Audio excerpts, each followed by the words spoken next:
and it will probably stay online. So even if we are not a lot of people, if by any chance I manage to be able to talk through for an hour and making sense, which will be very difficult for me, and it will be harder and harder the more we go into depth. It will be the same as my previous Italian streaming, in which I spoke about several things related to vRay for MODO. It's a workshop in which I would like to show people directly how vRay for MODO works and behave. My workstation is a 20-core dual xeon, so 40 threads. The clock is very low, it's about 2.2 gigahertz and two 1070 GTX. I'm saying this because the workstation I'm working with, having a low clock speed, will be a little less reactive than many other workstation, and still vRay will probably be much faster than what you may be used to see with MODO, with the internal render engine of MODO. And the last time I spoke about vRay for MODO, I've started speaking about the graphical, how you can will see it graphically speaking once you have installed the package. And the first thing we can notice is our new tabs, render vRay and the vRay frame buffer. And the main one we are going to use is the render vRay, since the vRay frame buffer can be, it's simply this stuff over here, which is our preview window. We have several new tabs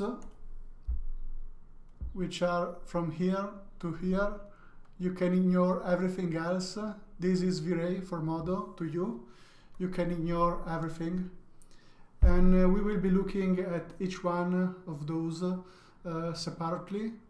I won't go too much into detail, but what I would like to show you is how simple it is to go from MODO to vRay without any need to study in depth the software. And that's because vRay is invested a lot of effort in making the render engine as simple as possible, and the developers did an amazing job in integrating vRay into MODO.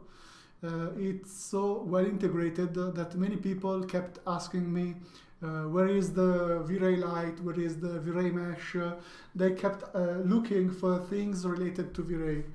The point is that most of the items inside of MODO will probably be a vRay item in some way. You can enable or disable that. Most of the materials will be able to, you will be able to use. The lights, there is no such a definite separation between what is MODO and what is vRay.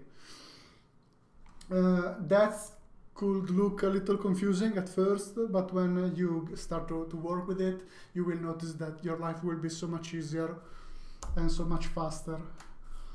Let's start talking about the buttons. Over here we have the classic teapot for the bucket rendering or progressive rendering, whichever you choose.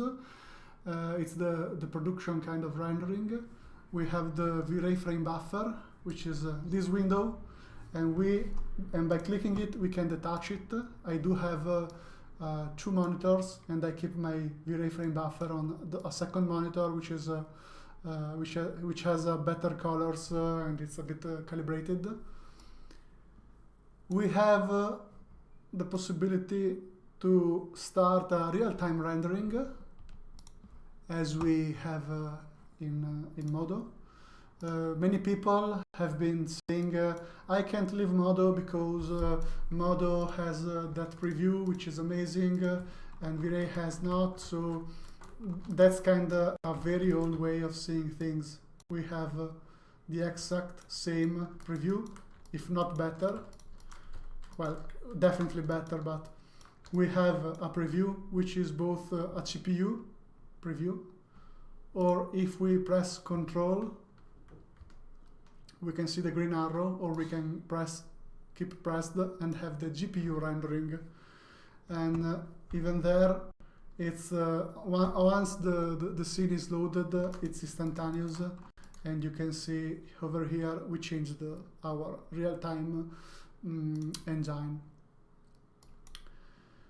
Related to our real-time GPU, we have several buttons which shouldn't need to be explained, but we can stop the rendering, we can reload the rendering, because several things might need to be reloaded over time.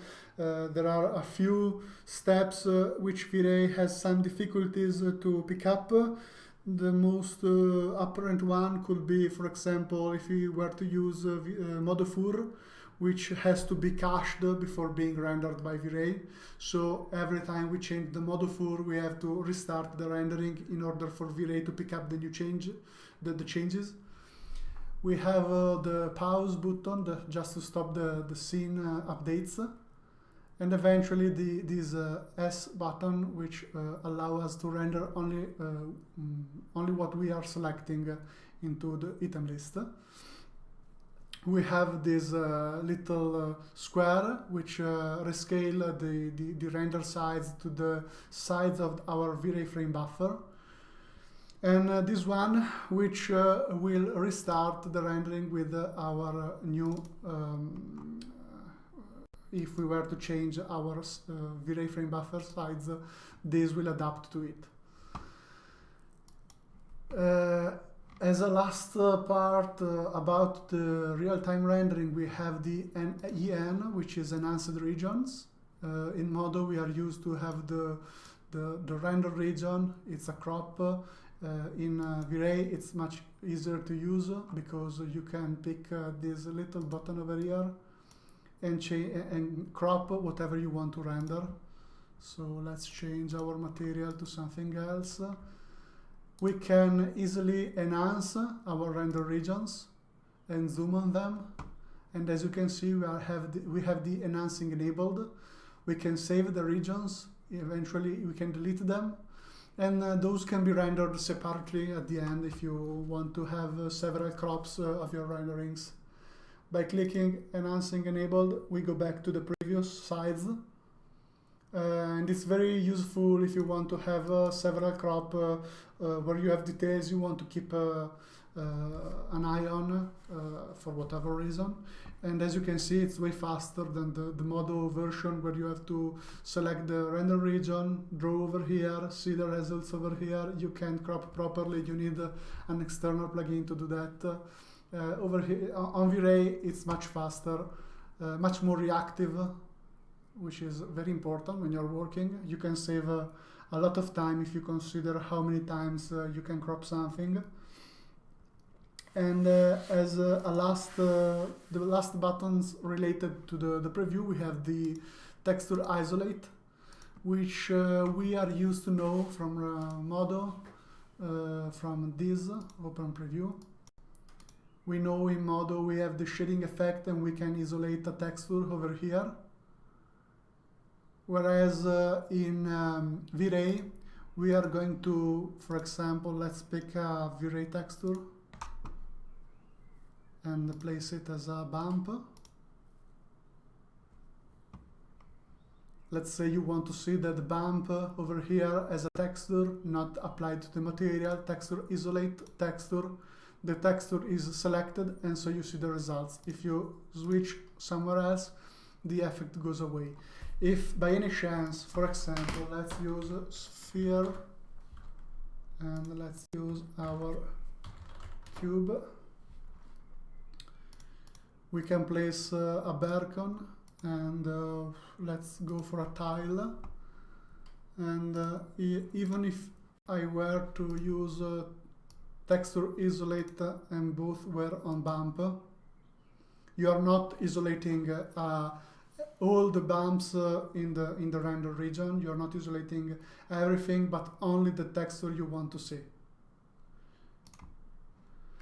And that's another very useful thing because it saves you the time You don't have to go every single time in the preview and change the channel, reset it. It takes only the effort of selecting texture, click on your texture, and then you could even leave it on and just move away. That's all for what regards our real-time rendering, our RT preview. We have these buttons that the last time I've shown in not complete, not very depth, but enough for you to start and have most of your works done. I will open most of these, so you will have a direct understanding of what we are seeing. I've opened these 3 tabs, which are 1, 2, and 3. And someone might be scared at first because there is a whole lot of stuff. Compared to MODO, you have so much more settings. The point is you won't need to touch most of them. Compared to this, MODO needs much more fiddling with the settings. You need to understand whether you have to use pure Monte Carlo, hybrid, irradiance caching, filter second bounce, maximum radiance. You have to set samples for reflection, refraction, direct lighting. You have so much stuff to do. While vRay has nothing of all this. You can jump after all of those settings. You can actually change whatever you want to, but the render engine was so optimized that you have the choice to use like 2 to 3 parameters and achieve perfect looking renderings, no noise involved, and no time wasted on any kind of settings. What I'm talking about is the first thing we have to look at, it's our sampler type. We can pick either the progressive or the adaptive. I'd say it's up to you and it's up to the situation in which you are. I'm very much pleased with the adaptive take on things, where we have a minimum subdivision, maximum subdivision, and a threshold.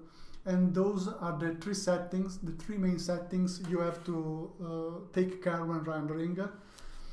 I could be kinda rude and delete all of these because it's not like you're going to touch any of this.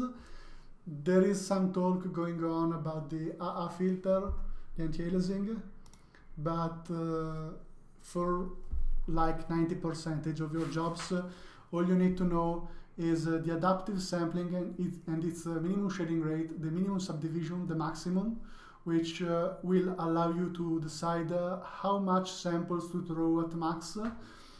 1 and 24 is very high. It should take care of most of your scenes.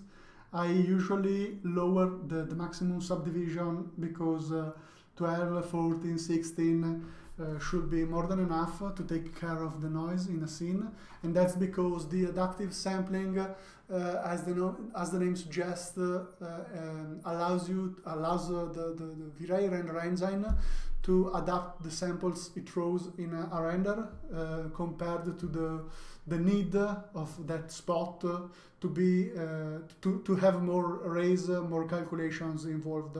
It's a smart kind of sampling type.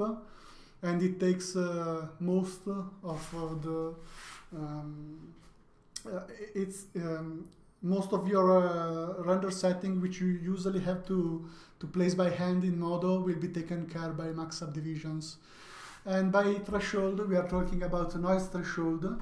0.01 is a good amount, but still a bit noisy. It's almost good if you are using a denoiser. And I usually lower it to 0.005 and rarely I go below it, but still it's 2 settings that you will learn to use over time by experience and by the kind of job you're doing. So if it's product, you might need less sample on certain kind of products, more samples on other kinds. If you do arc widths, it could be either interior, exterior, all kind of jobs have their requirements, but in whole the process, your whole rendering experience will probably involve mainly these 3 to 4 settings. You could decide to swap to progressive, and if I'm not wrong, we could use progressive. I will be using that for like an exterior with lots of grass, lots of things that can't be adaptive, be rendered with adaptive rendering. I will be, if Mohammed has anything to to add to that, I bet he knows better than me. But I think progressive rendering could be very valuable to someone who wants to achieve clean rendering with a little care about render times, because progressive will take you a little longer. And as you can see, the settings are pretty much the same as before. So you have min, subdiv, max, and noise threshold, but you can also pick maximum time for your rendering, so 1 minute in this case, and eventually the rain bundle size, so how much information per time you will be throwing to your calculation to your PC. Once again, there is no first or second bounce, there is nothing involved at all, and once again we can delete all of these. At the same time, we can almost forget about using the DMC sampler. I've never ever touched that. I don't know if anyone using vRay has any experience of changing the DMC sampler settings. The color mapping, I do always work with this kind of settings, which let me work with a raw file, a AXR 32 bits in post-production. And well, we can change our denoiser, and as you may see, if I throw a rendering, now that I've enabled the denoiser, we have a whole kind of several different render outputs, which will describe your rendering, the noise level, world position, world normals, all the kind of outputs vRay needs to clean what you're doing. So with this being said, you can pick the preset, so which quality the denoiser you want to, but nothing too complex, nothing you have to sweat about, nothing that requires months of study. We have a global option. Even here we can pick either a render cache, static, animated, for things such I used static, for example, for MODO 4, but nothing that will really wait on your normal vRay rendering experience. And for all regards, for example, our adaptive lights, the number of lights, another setting you don't have to take care of. The developer themselves are suggesting you not to touch it. And for global option, another whole kind of settings. I've really never fiddled with these settings beside the max ray intensity, which shouldn't need to be touched. If your rendering are done correctly, you don't need to change the max ray intensity. But if by any chance you are rendering something and you have some fireflies, some white spots, and you don't know how to get rid of them, lowering the max ray intensity will still give you an XR 32-bit file, which you can work as a raw file. And you will probably be removing those white spots in a few minutes. Thank you, Mohammed. You don't need to change the MC sampler in any case. A noise threshold and max updates are only setting you use for controlling quality and render time. Yeah, I didn't mean to be saying something absolute, because as I said, I never touched it. I never felt the need to, and as suggested by the vRay staff and chaos group, it's better to use what's being suggested by them, which is the adaptive or progressive with the settings they give you, and change the threshold. For those who aren't sure about that or have some kind of are remembering some kind of older settings where you would be changing lots of stuff. vRay was a little like that. The render engine has been worked from zero completely, and in vRay Next we will probably be seeing most of this stuff being hidden away where we don't need to be looking, and that's because people don't really have the time to get so much into depth in a render engine. There is no need to, and most of things may be even older kinds of settings that are hereditary. They are coming from older version and will be progressively be removed. We spoke about domain tab. Let's see the GI, which has even less things to touch. Actually, I have never ever touched anything into this, and that's because Chaos Group suggests to keep the brute force light cache primary and secondary engine. I've noticed a lot of people are still using either Irradiance Map or light cache because they find it to be faster. I find the rendering to be maybe a little faster, maybe, but the light quality and the material quality takes a deep hit in terms of aesthetic quality. I can't feel the same level of realism. That's personal, and I really feel like, and that's being said by even by Vlado, that radiance mapping will probably be removed in incoming version. So I suggest you to move towards brute force light cache. We have now the rendering power between Threadrippers and Intel's hardware, which gives us the chance to slowly be leaving this this whole part, which is our way of saving render times by changing settings, will probably take more time than it actually takes to render with brute force and light cache. So even here, most of the things don't need to be touched. The only thing I really touched when rendering with vRay was perhaps the subdivs in the light cache, or the retrace threshold and leak prevention whenever I had some leak, which are very rare. So even here, something that will probably not even happen in months of your daily job. And as for RT, it's very important to understand that there is a big difference between rendering with our arrow over here with the RT engine, whether it is GPU or GPU, and the production rendering.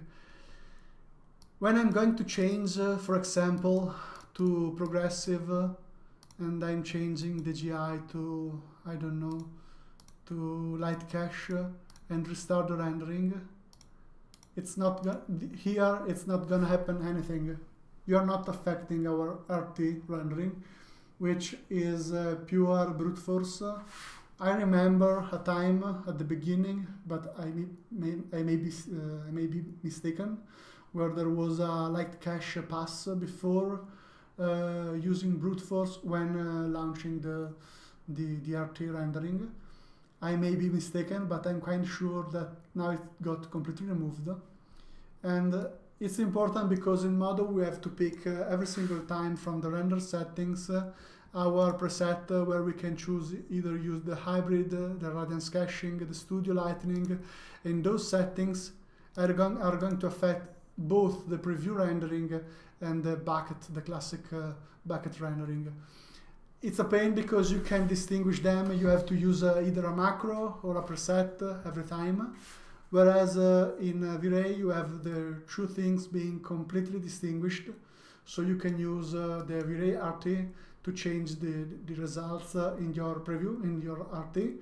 You can change the trace depth for reflection, refraction, and so on. You can change the GI depth. You can change how much CPU or GPU or ray bundle or ray per pixel you are throwing. My suggestion is to lower the CPU rays per pixel because I've noticed this is a little more reactive on simpler scene. So if you perhaps you did a crop render region which has cleaned up pretty well, if the CPU rays per pixel are high, you will have to wait a lot of time to have the whole rendering clean, and it will go forward step by step, while with a CPU rays per pixel of 1, you are going to see something a little more reactive. It's probably just an illusion, but if you need a fast overview, a lower amount will help you the best. We can change the stop condition even here, so I could say for my RT to stop after 1/10 of a minute, and if I start my rendering, it will probably finish in, I don't know, 6 to 7 seconds, like this. Or we can remove entirely the max render time and have it render as long as it doesn't reach either the max noise or our max path per pixel. I don't think it actually could reach 10,000. It's probably to hit the 0.005 max noise. We can change the GPU textures. We can decide either to have the full size while using our preview, or resize the texture to whatever we choose. Use on-demand mapping, which is on by default, and eventually our kind of GPU texture format. And even here, there are things that will probably need no touch at all. I never ever touched anything below here. These kind of settings are not going to help you in any way to achieve a faster rendering, and there is a little gain from going to touch those tabs over here. And as you can see, if we open them up all together, what you really need to look at gets really tight. There is really a few things you have to actually know, you have to actually set, and if you have noise, you have probably a lot of possibilities to fix it with just a couple of settings. After our 3 tabs, which are the main one for all that regards either production rendering, GPU rendering, or RT, we can check very fast our RE, which are render elements, and the P plus and minus. With the RE, we are opening the render elements, and as you can see, we have the elements name as MODO and vRay, so you can distinguish what output you are going to pick. And all it takes is to click on them, and you will have a new folder with the render elements over here. And if you want to remove them, just delete. Some people asked me, yeah, but how do you use the ambient occlusion in vRay? Exactly how you use it with, oops, misclicked. Exactly how you use it on MODO. So let's restart our rendering. Let's change this surface so you will be able to see it a little better. And if we go on the vRay frame buffer and pick ambient occlusion, as you can see, it's rendering already. And if you want to change the occlusion range, you can change it as you were on MODO. The only little problem as of now with render elements in MODO is that vRay doesn't disable automatically the beauty pass, the final color output, which means if you have to render the depth map or the ambient occlusion or the ED surface, you are going to render everything else. There are a few tricks. You can either turn off all the lighting. You can place a single material, an override material on everything, and reduce the rendering for an high amount of time. we hope it will be done automatically, as in MODO, where the render outputs, any render outputs beside the final color gets rendered real fast. That's something to take into account. The good thing is that if, for example, that could be used for stills. I don't suggest doing it for animation because you never know how things might work. But if I am to press play and go to ambient occlusion, I have the rendering going on as fast as possible. Here I have my LUT enabled and this disable. Okay. Yeah, as you can see, there is a little difference in terms of look, and if I go to linear, the same results. We have our P plus and minus, which are packages. We can, as mentioned before, most things doesn't require you to pick a vRay mesh, vRay light specifically. If we go on add item, you can see that the only voices with vRay are the atmospheres and the geometry, where we can pick a VR scene reference, clipper, fur, infinite plane, proxy, or volume grid, but there is nothing like a VR mesh separated from MODO meshes. And that means that if I were to pick our sphere and go to packages, which is this button, we can add our vRay geometry properties to the selected meshes. And when we do, we will have our vRay geometry properties enabled. When do we want to use the vRay geometry properties? For example, when we want to use a displacement. So if I were to play this rendering, let's go to RGB color and swap this to a displacement map. Even there, that's good to show, because people has been asking me, I'm using a vRay material, where is the displacement in here? The reason, because it's so well integrated that you can simply pick the bump, normal, and displacement from the surface shading of MODO. So let's go to displacement, restart the rendering, and you won't see anything happening at all. No, it's happening because I didn't remove. Let's go over here and retry. Now I may have bugged it out. Let's go like this, stop. I probably enabled this before, so let's try it on a new sphere and go with sphere, play. Okay, I have no idea why the displacement is being red, even though this isn't a vRay item, unless Vladimir did some changes which I'm not aware of. Let's restart. Let's change our displacement to something like 80 millimeters.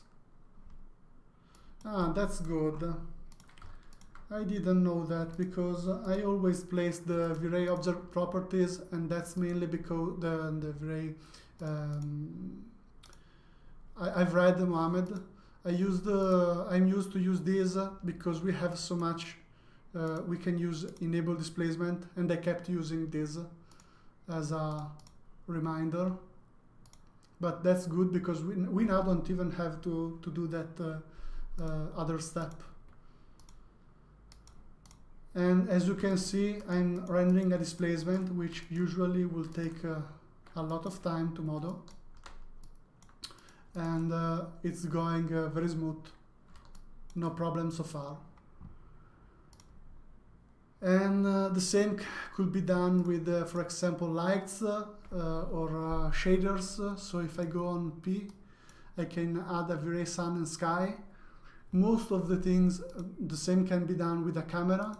As you can see, there is no such thing as a vRay camera, but you can add a vRay physical camera to our camera. And that's because in the settings you can pick whether change all the packages to have a vRay package into it, or go case by case. This is done by going into P, Preferences, and check under Packages what you want to be added automatically when opening vRay, when opening MODO. So we added our physical camera, we go on vRay physical camera, and we can change the f-stop and have it change in the scene. We want to have, for example, a depth of field.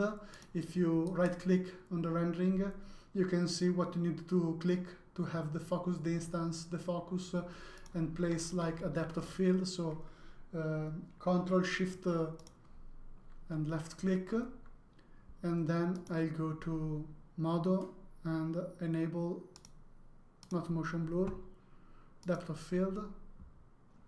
Let's add like let's see, okay, and so we have our depth of field directly in our camera. I'm showing basic stuff because I've noticed most people think that there is some kind of magic you have to do in order to use vRay, and that vRay requires you to use, for example, only vRay material, which is not true, only vRay camera, which is not true. You can use either vRay camera, MODO camera. Of course, the most things you use related to vRay, the better it is. And by this I mean, if you are to render out a VR scene on a render farm and you are going to send your scene to someone else, I think the best workflow is to have your vRay scene done without any trick. I use them a lot because I'm working mostly alone when I'm rendering, but if you are going to work with someone else, it's better if you stay by the line and work with the best workflow for our vRay. As you can see, I have a MODO material and a vRay material all in here. No need to have only the vRay material or only the MODO. They go together. And by using the change material type, you can switch, for example, to any kind of vRay material. There is plenty. The vRay light material is very good when you have to fake like a LED lighting, at least for the look of it, not to light up a whole room, but as a rule of thumb, it's better to use this rather than the self-illumination. And so yeah, you have plenty of stuff you can do. Now that we are done with the packages and we have seen the P as for the preferences, I would like to talk about, well, in the preference, the other thing that might be worth checking for those who want to use both GPU and GPU is the fact that you can pick both in the CUDA devices. And when you will be rendering with GPU, so when I will be using my RT GPU CUDA, it will be hybrid rendering, what we used to call hybrid. So it is our GeForce plus our GPU, which will act as a GPU. So you will run CUDA core on a CPU processor. And for those who try to match the look of CPU and GPU, that's the wrongest thing you can do. And that's because they are entirely two different render engines. So it's better if you start thinking on which of the two you want to work, unless you want to have some troubles for sure, because they are basically very different. And this can be used as a rule of thumb even for other stuff, such as adaptive light sampling is coded in a way for the processor, for the CPU, and is coded in another way for the GPU, which enables us to use adaptive light sample when using RT GPU, graphics processor unit. but it doesn't let us use the the adaptive light sample when using the CPU. That's a good thing to keep in mind, just to avoid the mistake of comparing the two of them with different gear, different results. It's normal, it's the way it is. The cool stuff about vRay is that you have two different engines that can be used with a single package, which costs, in our case, very little, because it's about 500 euro. And if you're lucky, you might find it discounted or something, but it's like almost the same amount of a MODO maintenance. So it's a pretty good price considering the amount of time you're going to save when working. The last thing I will talk about when talking about the viewport is the E button, the event log. As you can see, I've stopped the rendering, and now we can read over here in our event log the number of raycasts, camera rays, shadow rays, global illumination. It's close to what we usually have over here. So now I have not rendered for a while with MODO, so I have no preview, but let's throw one right away. As you can see, I have the settings and the results of our rendering, so how much surfaces, how much lights. The same thing can be found in vRay, but you have to look for them. It's not as immediate as for vRay. I hope that the new vRay frame buffer will, which Vladimir is working on, will allow us to see all of these in a more appropriate manner, more stylish look, simpler to look at. And that's all for that. For whatever regards these both buttons. We didn't talk much about the vRay frame buffer, which is this window over here. I will talk about this a little before going a little much more in depth for what regards vRay materials and so on. The vRay frame buffer is made up of our render outputs. We can save them out or eventually load them up. We can crop the region and have the mouse scrub of MODO, which I was very attached to. I did stop using this because vRay is so fast at rendering that I'm not really needing the scrub anymore. So, but for anyone who is really attached to it, it still works in vRay. And then we have a lot of buttons over here. We have the global show color correction controls, where we can change the exposure of the rendering, the highlight burn, the contrast. I do play a little with them, and that's because I prefer to do a little post-production in either Affinity or Photoshop. What I surely do is use the LUT, because it can give me overall an overall idea of what I'm going to end up with after post-production. Let's remove the depth of field. And we have a color balance levels curve. All of this is going to be changed with vRay 4. Vladimir is working with the new vRay frame buffer.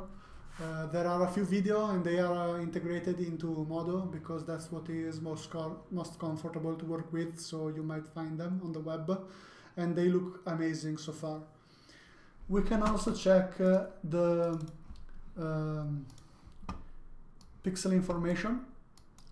Eventually, we can apply our sRGB, our LUT, or the most important thing, we can check our render story, and my render story is about 20 gigabytes of stuff. To save them out, you have to enable the history and history settings, and pick a folder, a size, and to either save, autosave when you stop the rendering, or save only completed rendering, and load or not your color correction. It's very useful also for everything that regards comparing two renderings. So you can do that in the vRay frame buffer. I've noticed I've used this a lot lately. After this, we have a few choices between these I've really never touched actually. So stereo and the lens effect, so that you can actually get to play a little with the bloom, the glare, everything into the vRay frame buffer. Now that we spoke about this, I've tried to give you an overview of what you will find in front of yourself the first time you are going to open vRay for MODO. I tried to give you a little understanding of what kind of settings you need to take a look at, because I realized there is a lot of stuff that might discourage you, and how to add packages.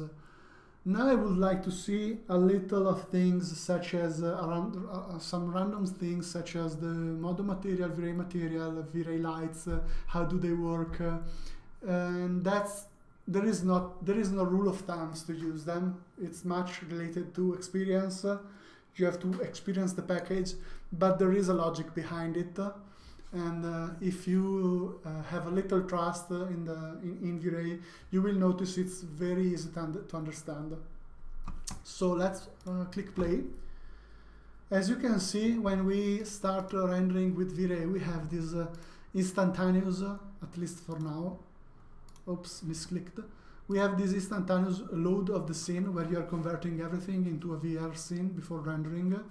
It's very useful in my opinion, because you are going to see how much time your scene takes to render. You don't have that annoying experience that you usually have with the MODO, where you have you click play and start waiting for the image to clean up, and you don't know if you ended up with a frizz or it's cleaning or it's dyed.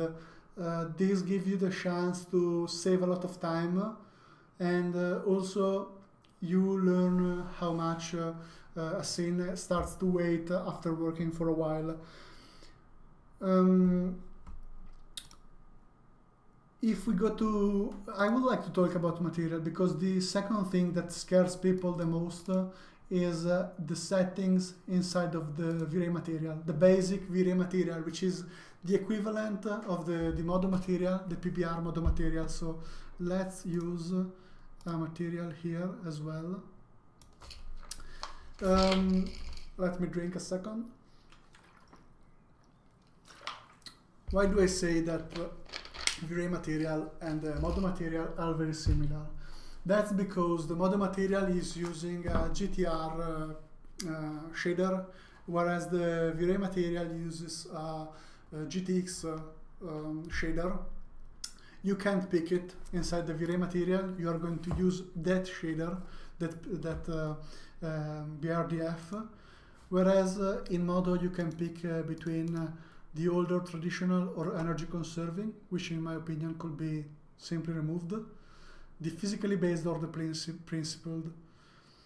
The physically based is what we call GTR, and it's what we have now after the Pixar and Disney studies gave us the concept of PBR materials. The look of both is very close. There is a big difference in terms of reflection, and that's because vRay material is a little bit stronger in that aspect, because it has the tail fall off.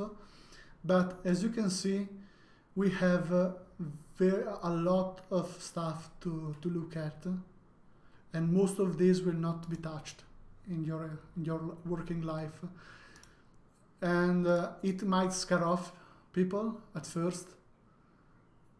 I've noticed that showing people a little preset I did myself for my jobs might help you have a little more confidence, and I did this base vRay material. It's my preset where I have inside a shader the vRay material.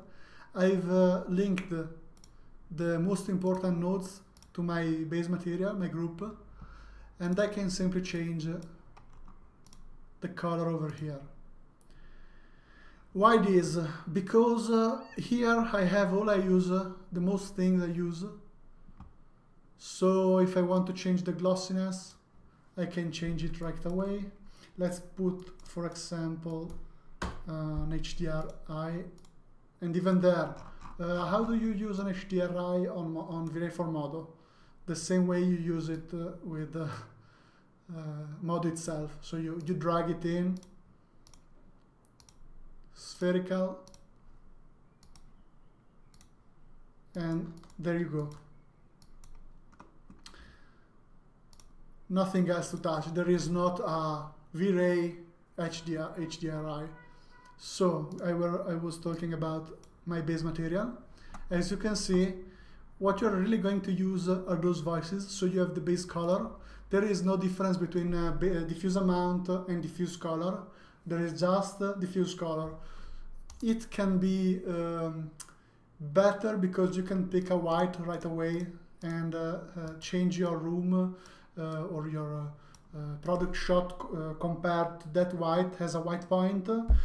Previously, for example, with MODO, I would use and in my tutorial have shown that by following the Disney and Pixar papers, it was better to use a 35% diffuse amount with a strong white color, and that's because that's the maximum amount of rays that a mesh, a color, can output after receiving light.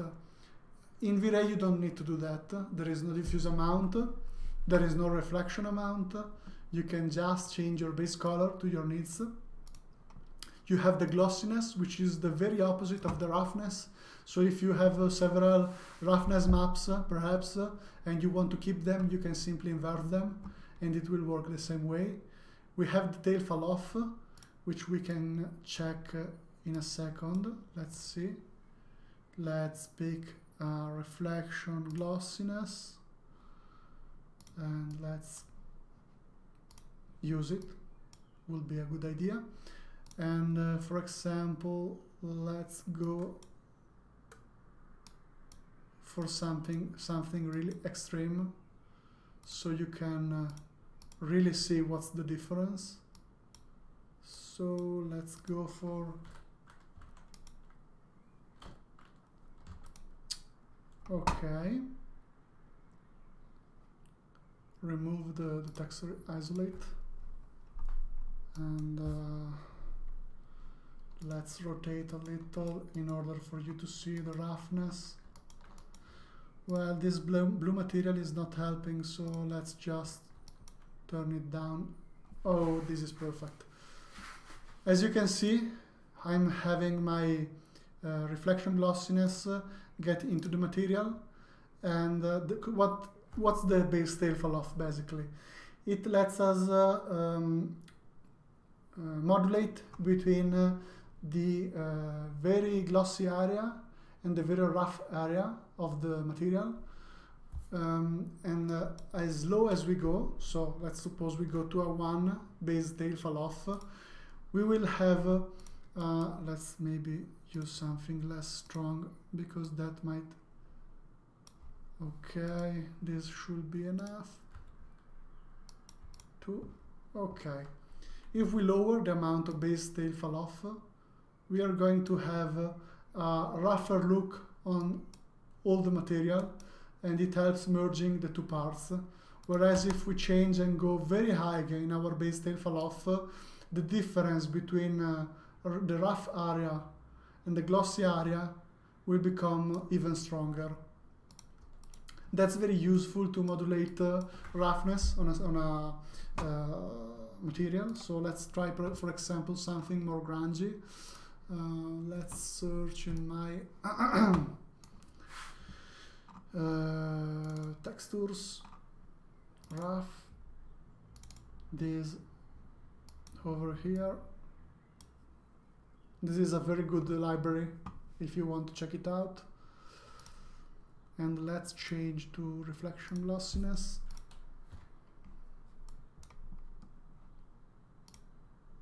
And as you can see, if I go down, the rough goes on top of everything, whereas if I increase the base tail fall off, it goes very up. Let's try to switch it and perhaps remove the anti-aliasing. Oh, this is good. So we can either have 3 or 1. Well, the result is evident now, very evident. This is a parameter you don't have in the MODO material, and it's very useful when you're trying to achieve the most realistic materials possible. Then we have our IOR. I've linked the IOR directly here, so I can make my metals or my plastics. I've linked the refraction, if we want to have a glass material, and glossiness, base fog. There is a little thing we have to take a look at to have our eyes on. Compared to this, it's very different. Here you can easily forget most of what you see. Max depth, exit color, soften, reflection subdiv are not needed at all, are not to be touched. Highlight glossiness is not to be touched. And most of the settings you need to keep active, such as the affect shadows and the glossy Fresnel, are active by default.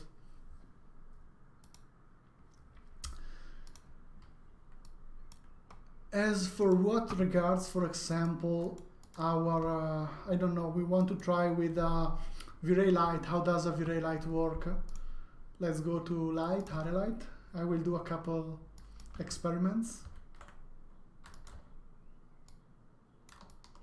As you can see, it's already working in our RT. No need to restart, no need to clean, no freeze, no bugs, nothing. And if we click on it, we can see the vRay light is already on because I've activated it by default. And there is not such a thing as a big separation, as I said. So if you are to activate visible to camera, you will have it visible to camera, even if this voice is not vRay. If you want to change the sides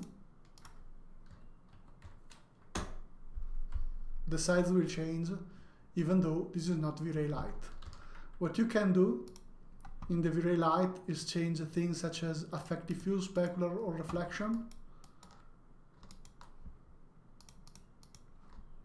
or eventually use texture or a directional light, which means you're going to direct all light in a direction in front of perpendicular to the other light, and it will fake the sign behavior where all the lights are parallel to each other. I don't know if we can notice that. Yeah, it's not, that's very high. But yeah, it's getting like completely smaller toward the point. Another light where I would like to show something, it's for example the point light, and that's because we have the possibility to select a radius. So for example, let's say a centimeter, and you can see it. You can click visible to camera and you won't see it again, and that's because the vRay light wants you to make a spherical light of it and remove the invisible so that it can be seen. As you can see, you are working with both MODO and vRay all together. To me, this is the best solution because you can keep working as you were used to, with a much faster render engine, with a little hassle about knowing what goes where, why. And let's say I want to change the light color. That's completely fine. You can do that from here. You want to remove the affect diffuse specular, as in the vRay material, you can do that from the light material. Then let's suppose we want to build a complex shader, and we want to do that as if we were doing it in MODO.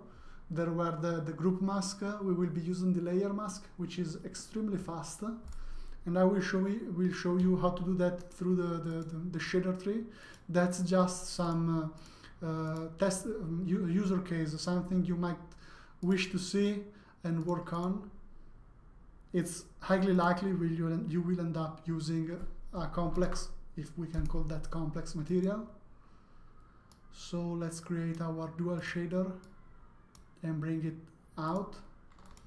And for example, we want to see like a metal on the bottom.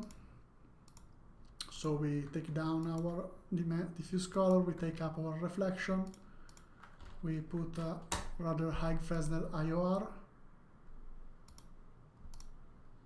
and we choose a red plastic, glossy red plastic. This is not red, but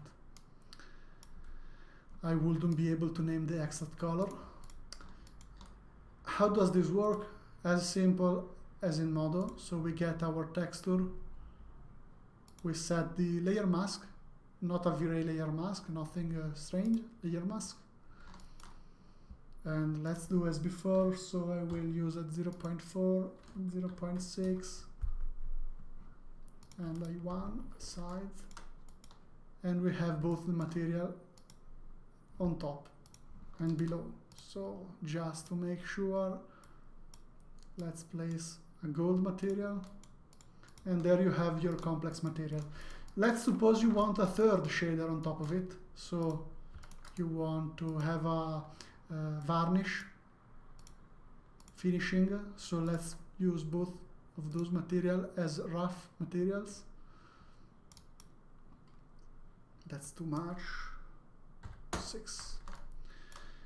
All we have to do is remove the diffuse color, use our reflection color, the shader, we will change it to add, change the opacity a little, and as you can see, now we have three materials into a group, and the rendering is going extremely fast.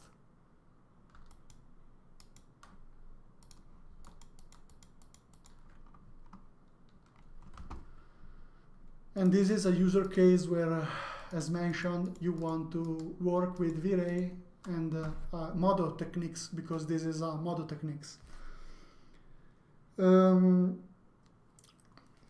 Another thing that, in my opinion, is very useful in vRay, it's the triplanar use. I did both preset. I did a dirt preset, which I didn't use for a while, so it's kind of old. All these are my material settings for the job I'm doing lately. But let's go for vRay material and use, for example, well, this should be more than enough to describe a complex shader. Yep, definitely. I hope the textures are all linked. But as you can see, over here it's madness. And if I were to remove one by one this, it's incredibly reactive. Let's go for remove the top varnish here, and that's just to show you what kind of materials you can pick up and have no trouble rendering in a few seconds. But for example, you want to use a triplanar in your material. Let's pull in our vRay material. Let's pull in our triplanar. And I should have the previous alpha. Good. For example, we can simply, I saved out a preset, so I don't need to do this every single time, but let's say we want to have a triplanar working, we can use the schematic where we pick our texture color and go into texture X. Both textures have to be on projection type UV map. Texture, I will remove the anti-aliasing. Let's, ooh, this is lacking the base shader, so shader. And there you go. With this, and I can change diffuse color to reflection glossiness. Let's get down to this, and let's, for example, change our triplanar so we can change the rotation. Let's isolate that. Change the scale so you can scale it up or down. You can change the blending of the edges, and it's extremely fast to use. It's very valuable to achieve good results. It's about 1 hour and 10, so let's see what else is left compared to the last time. I spoke about a little shaders, vRay materials, and how easy they are to use. How MODO, what you have already saw that, but just to be sure, you can actually do everything you want with the MODO material. So if I were to use a MODO material, anything in here will work. Everything. So you don't have to be scared. And if you want, I will try this. Oops.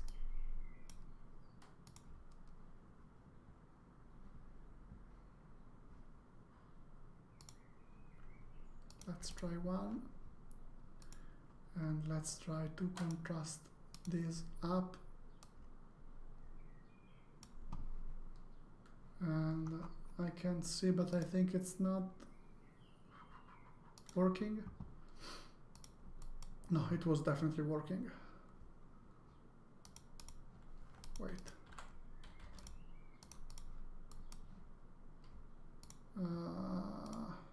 Yeah.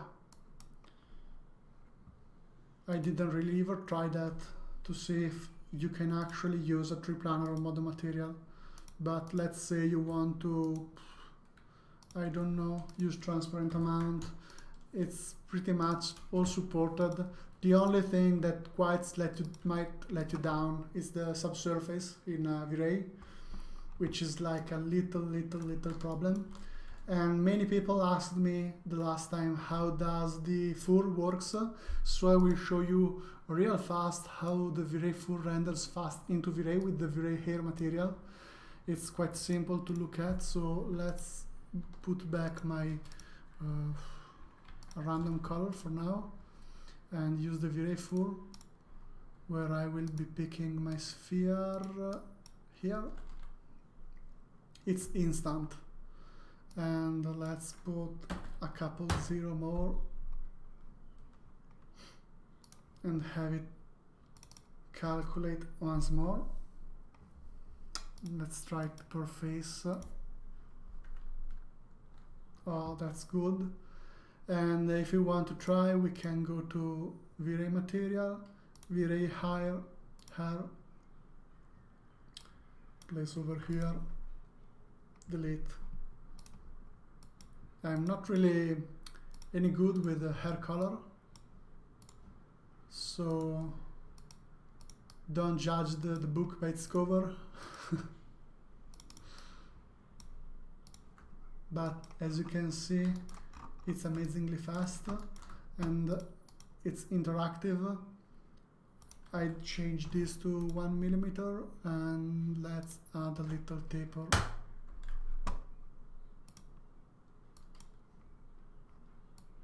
And just to, yeah, it's already rendering. And there are no freeze. The strong point in vRay is that you're not going to freeze ever. You're not going to crash. It's the second streaming I'm doing. It's the second time I'm showing around a lot of stuff, and I've never experienced a crash so far. during recording, and now I know I will be crashing so hard just to make a point. But that's the strongest point in my opinion.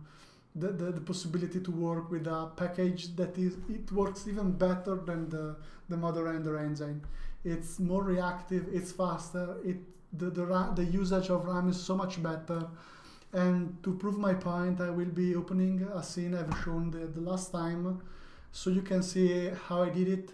And I will be showing a little trick for working, which I'm trying to advertise around because I think people could benefit from it. The scene is my gym restoration room. Let's give it a shot. It's extremely heavy, so I will have problems loading as for loading in MODO, with MODO. But let's have a look around.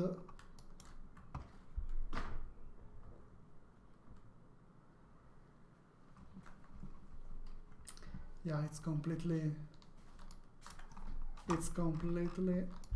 frozen. Let's switch to the reason it's so slow is that due to a MODO bug I have to keep active all of those items in the center of the scene if I don't want the replicator to hide some parts. But let's go to wire. I know that if Shane Griffith or anyone see this scene, they will be blaming me, saying that I should not be working like this. But that's what I will be rendering in a few minutes. So you will see how it reacts. As you can see, it's quite reactive now. And if I were to change to default,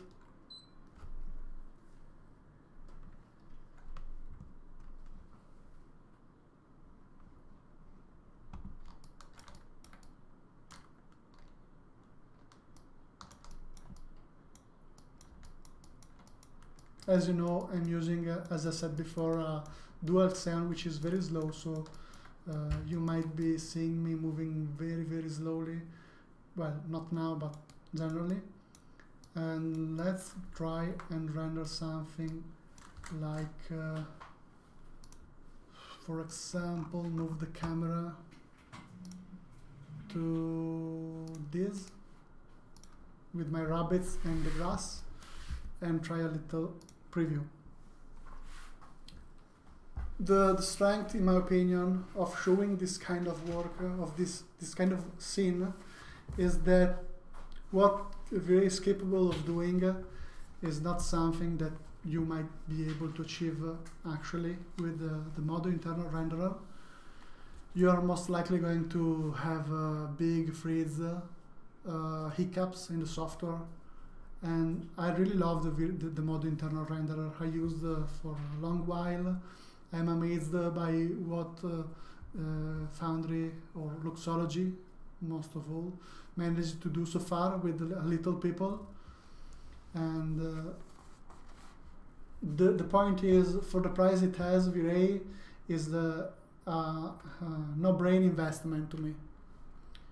And hi Desmond.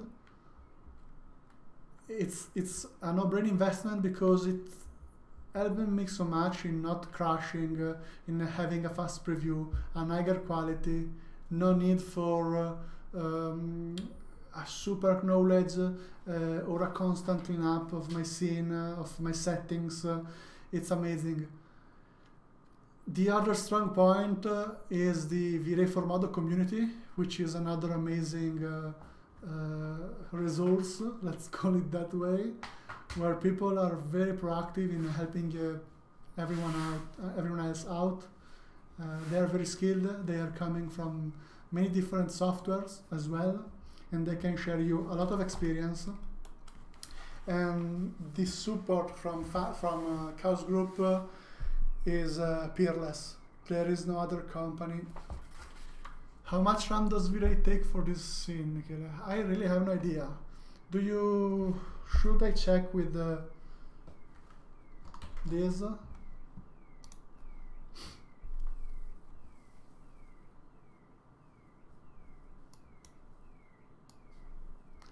but I've never bothered checking the RAM usage, so you might be, if you know where I could be looking at to know.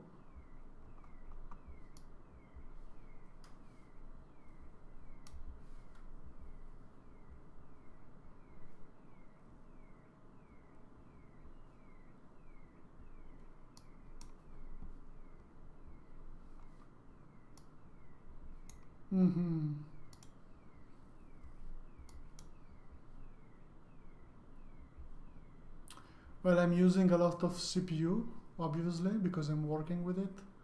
If you know where is explicitly said, I will. Well, I guess it's memory.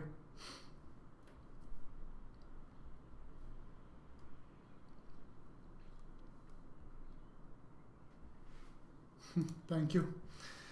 Good. That's the start. Let's move around. I would like you to think how MODO will be behaving right now compared to what you're looking at.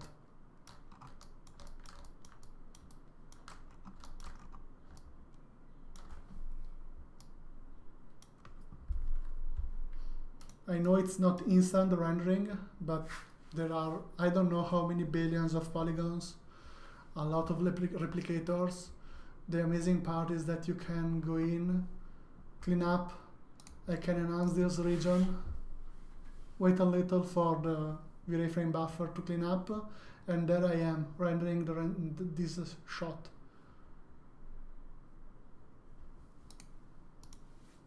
If I go back, I can move like anywhere with no lag. The FPS is amazing. I can get like in this shot where I have full of greenery. I've transformed everything to a bounding box.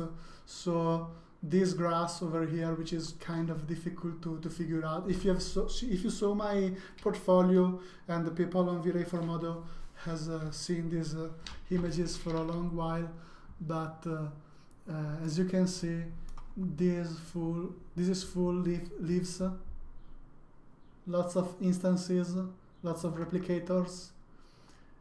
Why do I like working with vRay so much? Beside the fact that I can move like this with no problems, I can swap between cameras. So let's go back to the right camera.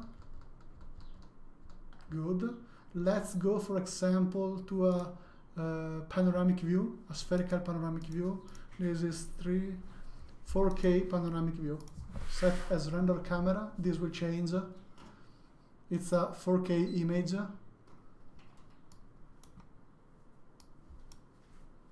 Let it cook a little while. Consider what I'm using. The CPU has very strong render power, but it doesn't have a highly reactive core base clock. So imagine what you could do with, let's say, a Threadripper or Ryzen or any kind of CPU with a kind of higher clock than this. Let's say you buy an Intel, the new Intel, and by any chance you have some liquid nitrogen to cool it down. You might reach for a couple hours 5 gigahertz. This will be so much more reactive. You would have blown away several grams, but still worth it. And I'm rendering 2 extra passes over here, so it's kinda, for a whole image, I remember this being between 3 to 4 hours with the adaptive method on the 40K. Now, as I thought, that was kinda, I think he's reading something else somewhere, but yeah, between 3 to 4 hours.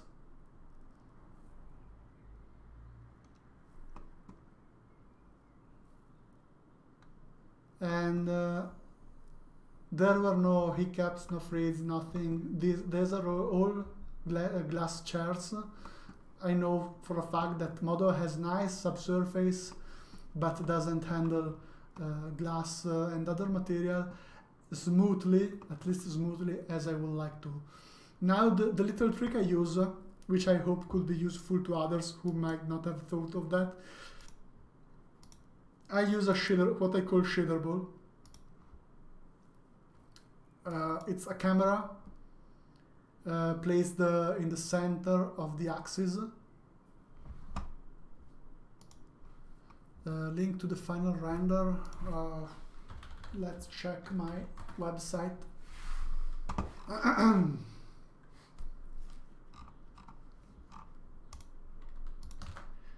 Yeah, I will post this here. Okay, as you can see, while I was browsing the web, I've opened what is placed in the middle of the axis.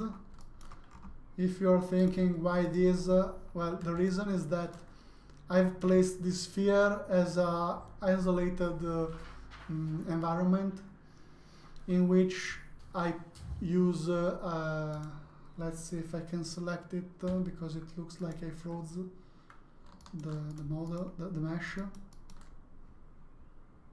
Let's go down here.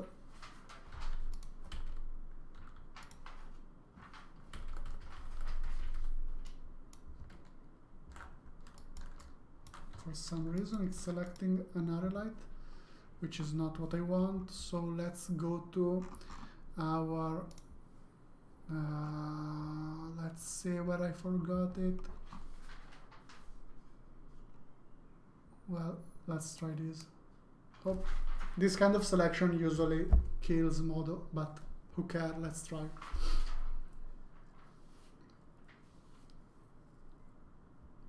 That's the most horrible way to select something, in my opinion, because it's gonna freeze everything for sure. And what's more, I'm rendering this scene, so it's quite a pain, but for some reason both replicators, okay, that's good. Let's make sure that inactive is not same as active. Inactive meshes, not the same, good, default. This sphere, oops, this sphere over here has an HDRI mapped internally, and when I want to, for example, let's disable this. Let's say I want to work only on this piece.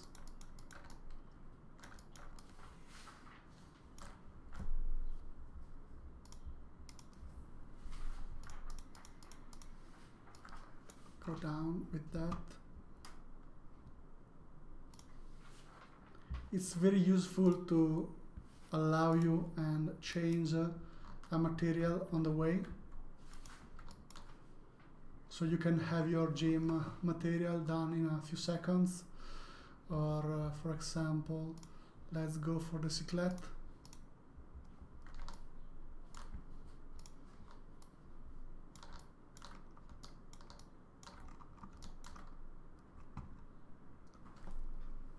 And bam, there it is. It's almost rendered. I mean, all things considered, you can work in a complex scene by staying outside of it with your small shader ball. And this is possible because vRay is so reactive. I couldn't do that before. I had to move to study a material in another scene, or slow down things by studying a material in an interior.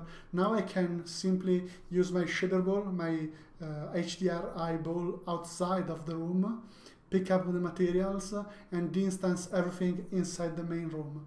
I can click on it, change the material, change the metal, and everything is instant. It's a very strong way to work while not suffering any stuttering, anything at all.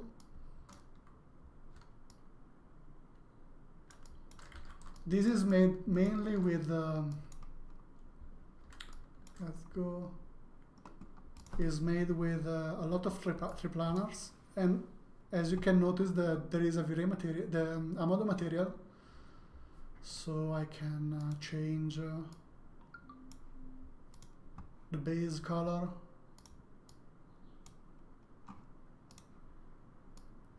I can actually change the roughness and even the rounded edge. Now I forgot where is the rounded edge on MODO material, that's a problem. But you can change the rounded edge on the MODO material itself. You can even add some clear coat even though it's not fully integrated yet, so you can give it a roughness. And well, you see there is a lot of stuff. The full material is quite simple. So if I were to use what I said before, the list of, let's go here, texture, and pick one by one my textures.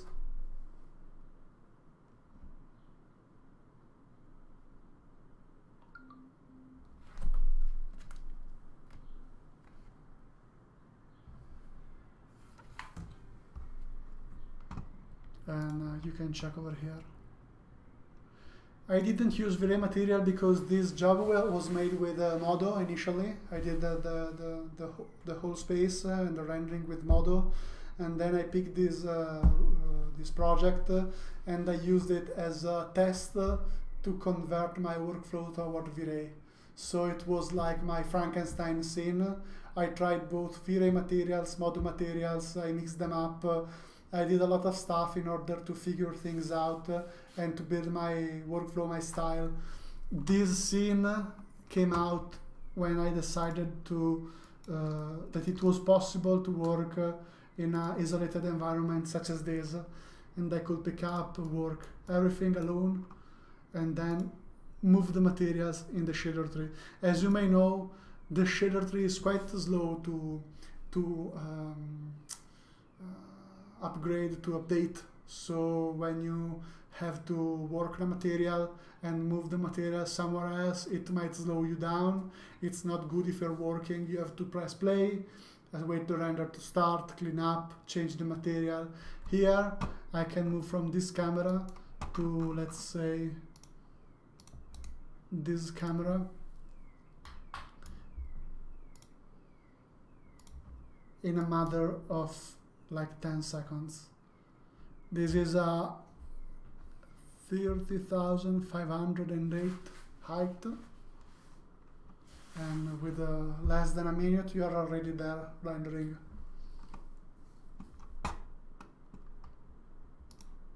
At the beginning I could also fit everything into the GPU, but I stopped caring about polygons, textures, so it's now no longer possible. But the size, how vRay treats GPU rendering, it's very, very good. It has nothing to, it can be compared to competition in this, in terms of how it handles certain tasks, and the GPU usage was very low here. I was very amazed. Then, of course, it became huge, very huge, and I couldn't use it anymore. This is a real case scenario, so you know I'm just going around. I don't even try to use MODO because I will probably waste your time by staying here, standing still for like 10 minutes, and it's not fun at all. But the reason the reason I felt the urge to do some streaming and show vRay around is that it has so much potential, and people are missing it out due to some kind of preconception where vRay is that kind of complex render engine, and it's not true. It's not how it actually works. So you can really, really go down with it without having to learn everything from zero once again.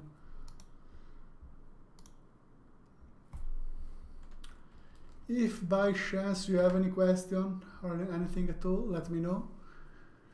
I think I've shown all I could. If you are interested in more, let me know so I can bother Mohammed or Volker and have them share some of their knowledge, their experience with vRay. And who knows, maybe they will come. I hope I was clear. My English is pretty difficult to it's pretty difficult to talk in English. I hope it was kind of understandable. Let me know, because if it was a pain in the ass to listen to me, I will simply remove the live. If instead you could understand pretty well, I will keep it online in order for people to have a look at what they are probably missing and why.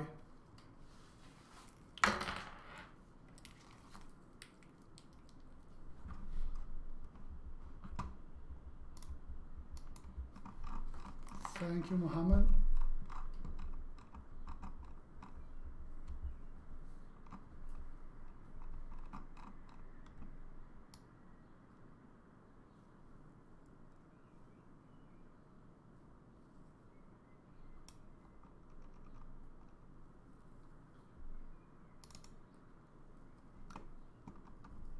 Another cool part is that you can easily use vRay with Substance PBR and achieve this kind of results in the vRay frame buffer, and that's all Substance textures. The same goes for this.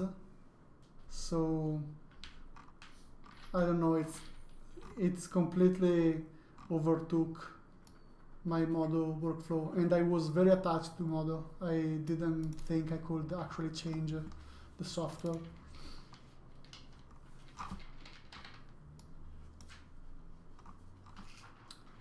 And if everything is clear, if you have no question, I will close the streaming. If you wish to know more, either write on my Facebook page, write on MODO page. If you are willing to buy, I suggest you, if you want to use vRay for MODO, to buy the license.